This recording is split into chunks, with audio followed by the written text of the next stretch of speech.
નમસ્કાર મિત્રો, તાજેતરમાં ઇન્ટરનેશનલ સોલાર એલાયન્સ કે જે એકમાત્ર ઇન્ટરનેશનલ ઓર્ગેનાઇઝેશન છે કે જેમનું હેડક્વાર્ટર છે ભારત દેશની અંદર છે, હરિયાણા ગુરુગ્રામની અંદર 2015માં આ સંગઠનની સ્થાપના છે કરવામાં આવી હતી, જ્યારે કોપ એટલે કે કોન્ફરન્સ ઓફ પાર્ટીઝ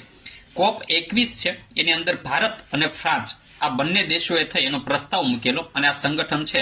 એ બનાવેલું કે ભાઈ જે સૂર્ય છે એની એનર્જી છે એનો આપણે સોલાર એનર્જીનો આપણે ઉપયોગ છે મેક્સિમમ કરી શકીએ રિન્યુએબલ એનર્જી તરીકે. આ સંગઠન માટેનું કરંટ અફેર આપણે જોવા જઈએ તો તાજેતરમાં 101માં દેશ તરીકે જેના સભ્યો છે એમાં 101મું સભ્ય છે એ નેપાળ બને છે.